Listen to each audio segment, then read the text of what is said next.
Welcome back to another episode of MotoGP Mac, and today we're going to talk about the qualifying session that just happened for the Aragon Grand Prix. Now before we get into it, we will be live tomorrow for the Moto 3 race, Moto 2 race and the MotoGP race.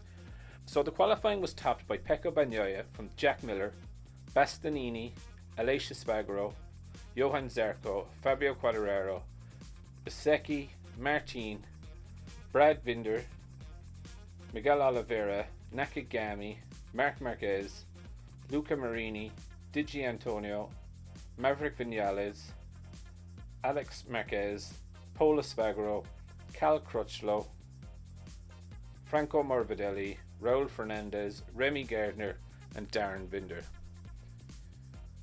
Johan Mir didn't actually take part in FP4 or the qualifying, and he's going to sit out this race and also the Japanese race due to the ankle injury sustained in the Austrian Grand Prix.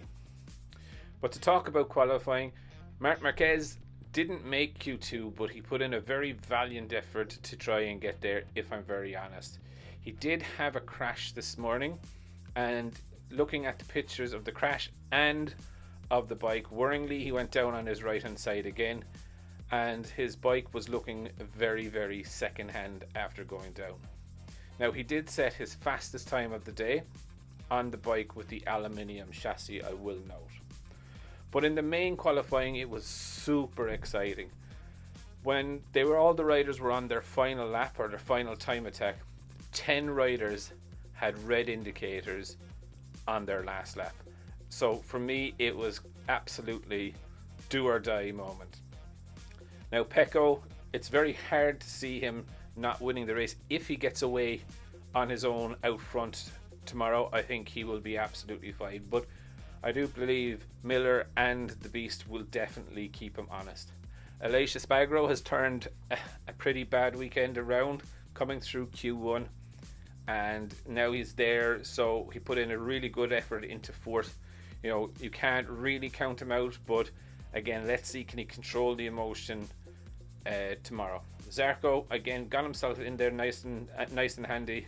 Fabio Quartararo surrounded by Ducatis, his worst nightmare. You could see it though in FP4, but you could also see it in qualifying.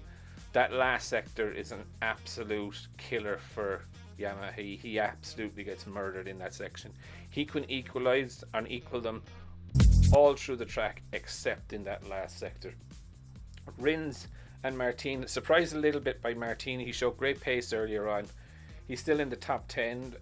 Never really count him out, but you know, he just didn't seem on it today. Miguel Oliveira and Brad Binder, they topped FP4, so I thought, you know, these guys would be in a good stead, and you know, they're in the top 10, but you know, they're not really making a good enough impact. Let's see how their race pace does look good. Their engine is fast, so definitely be interesting tomorrow. Other than that, no major shocks about who finished down the field. I suppose one call out that I do want to have is to Cal Crutchlow. He is the second fastest Yamaha, so you know, just coming in, I know it's only practice and qualifying. Race pace will tell a lot, but again, look, he's been consistently ahead of Morbidelli all weekend. Morbidelli is just going even more backwards. Maverick Vinales, interesting stat here about Vinales. This is his actual first crash in an official race weekend of 2022.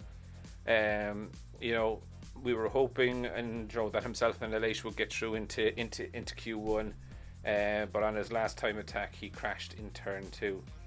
Tomorrow's race I think is really going to be interesting. You know, there is going to be a lot of high deg on with the circuit on the tires, so I do think it's definitely going to be interesting to see how the boys play it. They cannot go 100% flat out all of the time, but it's very hard and very easy to pick Pecco for the win.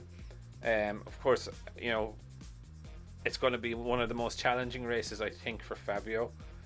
But I'm going to go outside Pecco and Fabio, and outside even the title fight to pick a winner. And tomorrow I'm actually going to pick Jack Miller. But I'd definitely love to know who you think is going to win tomorrow. Definitely leave your thoughts in the comments below.